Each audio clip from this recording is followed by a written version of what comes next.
CM Revanth Reddy చేస్తున్నటువంటి వ్యాఖ్యలు ఏంటంటే సర్పంచ్ ఎన్నికల ఫలితాలు వచ్చిన తర్వాత 87% మమ్మల్ని ఆదరిస్తున్నారు అని చెప్పేసి అంటున్నారు. అంటే కేటీఆర్ అక్కడ ప్రచారానికి చేసినా కూడా అక్కడ మెజారిటీ ఎక్కువ సర్పంచులు గెలవలేని పరిస్థితి, ఎక్కడ ప్రచారం చేస్తే అక్కడ ఓడిపోతున్నారు అని చెప్పేసి కేటీఆర్ పని అయిపోయిందని చెప్పేసి చెప్తున్నటువంటి సీఎం రేవంత్ రెడ్డి, దీనికి ఏమంటారు మీరు?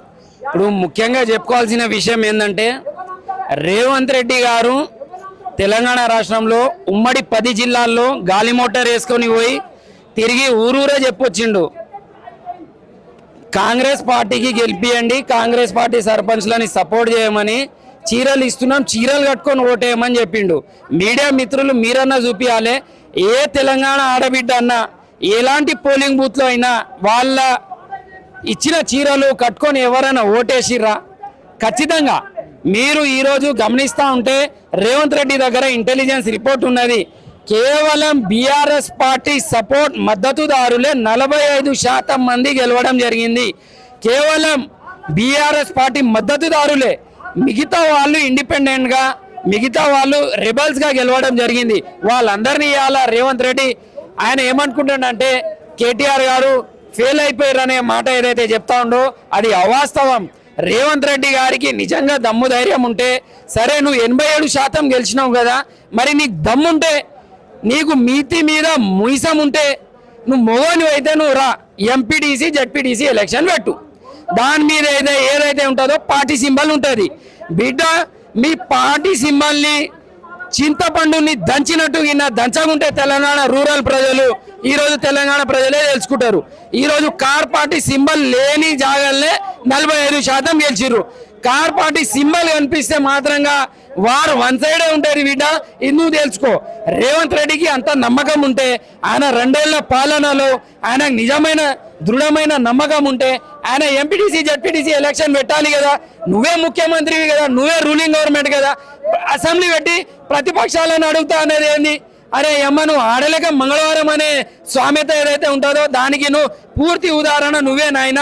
నువ్వు గవర్నమెంట్, నువ్వు ఎలక్షన్ కమిషన్కి పెట్టు, నా గవర్నమెంట్ సిద్ధంగా ఉన్నది ఎంపీటీసీ జడ్పీటీసీ ఎలక్షన్ నిర్వహించండి అని నువ్వు ఒక ఉత్తరం రాయి.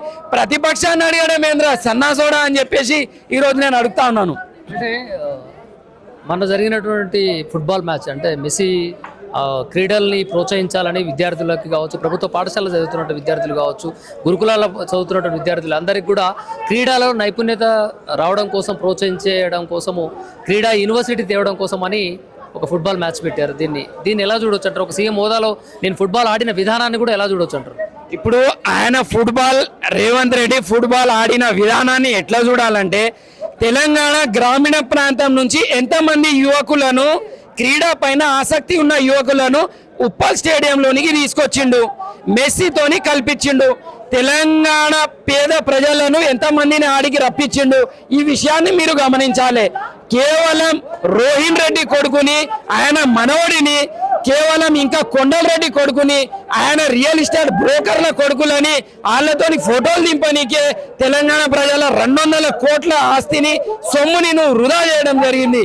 గతంలో కూడా అందాల పోటీ అని చెప్పేసి 500 కోట్లని వృధా చేయడం జరిగింది.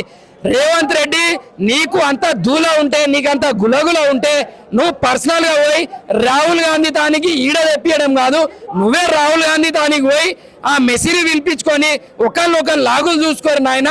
మీ లాగులు చూడనీకే తెలంగాణ ప్రజల 200 కోట్ల రూపాయలని నష్టం చేయడం ఇది చాలా దౌర్భాగ్యం.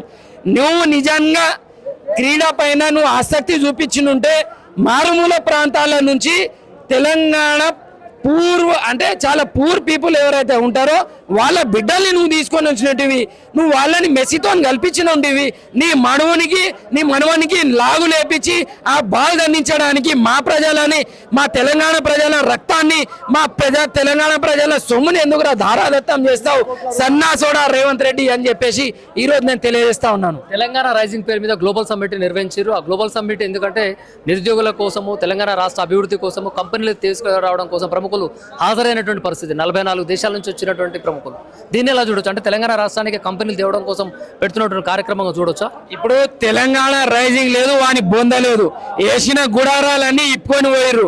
తెలంగాణ ముఖ్యమంత్రి ఆయన బ్రోకర్లు మంత్రులు వాళ్ళే సూట్ వేసుకొని వాళ్ళే బూట్ వేసుకొని ఆయన ఏదో 10 లక్షలు కూడా పెట్టుబడి లేని కంపెనీ రైజింగ్ కాడికి పోయి గ్లోబల్ ఎంటర్ప్రీనియర్షిప్ అని చెప్పుకుంటా 5,000 కోట్ల రూపాయలు ఇన్వెస్ట్ చేసినామంటారు. అరే నీ అమ్మ ఇది ఎక్కడ కదరా నాయన, ఆడ రోడ్డు మీద తిరిగేటోనికి సూట్ బూట్ వేసి ఆడికి నువ్వు దోలుకొచ్చి నేను 10,000 కోట్లు పెడతా, నేను డల్లాస్ లేక చేస్తా అంటే ఇది ఎవడన్నా నమ్మేటోడా? ఇప్పుడు ఆయన పెట్టిన గుడారాలు ఏమైనా ఉన్నాయా? వాస్తవంగా చూస్తే గ్లోబల్ సమ్మిట్ అని చెప్పేసి ప్రజాధనాన్ని కేవలం వృధా చేయడమే రేవంత్ రెడ్డి పని. ఇప్పుడు మీరు కేవలం ఒక విషయం గమనించండి, తెలంగాణలో ఉన్న ఎమ్మెల్యేలకి గ్లోబల్ సమ్మిట్తో ఏం పని?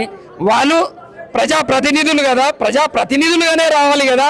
సూడు బూట్ వేసుకొని వచ్చి వాళ్ళ బ్రోకర్లను తీసుకొచ్చి ఇంట్లో పనిచేసే చాయ్ పెట్టేటోనికి సూడు బూట్ వేసి నేను 10,000 కోట్లు పెట్టుబడి పెట్టినా అంటే ఎవరి చెవులో పూలు పెడుతున్నారు మీరు రోజు.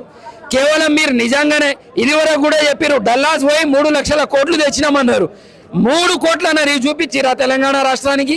కేవలం అబద్ధపు మాటలు, 420 హామీలు ఇవ్వడం, తెలంగాణ ప్రజలని మోసం చేయడం, గదెనెక్కి కూర్చోవడం, గ్లోబల్ సమ్మిట్ అనడం, ఆడ వీళ్ళ బ్రోకర్లు రియల్ ఎస్టేట్ దందా చేయనికే ఈ గ్లోబల్ సమ్మిట్ పెట్టుకుర్రు. పెట్టిన గుడారాలని కూడా వీక్కొని పోయిర్రు.